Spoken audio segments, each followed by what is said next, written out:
নির্ধারণ করা সুন্নাহ নয়, কারণ নির্ধারণ করাটা আমাদের এখতিয়ারের বাইরের বিষয়।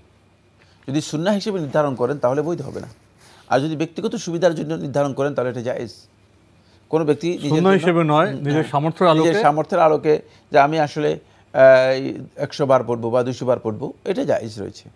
কিন্তু এটা নিজের জন্য জি, এটাকে বিধান হিসেবে মনে করা অথবা অন্যের জন্য জারি করে দেয়া, এটি সুন্নাহ পরিপন্থী কাজ। কিন্তু ব্যক্তিগত সুবিধার জন্য কোনো ব্যক্তি কোনো আওরাত অথবা আজকারকে যদি তিনি নির্ধারণ করে নেন, এটা তার জন্য জায়েজ রয়েছে, না জায়েজ নয়। এটা তিনি কম বেশিও করতে পারেন। জি। জুমার দিন প্রসঙ্গে আরেকটি প্রশ্ন করেছেন, উনি জেনেছেন যে সূরা কাহাফ পড়া এই দিন বেশ গুরুত্বপূর্ণ, তো পদ্ধতি উনি কি এটা বৃহস্পতিবার রাত থেকে শুরু করতে পারবেন?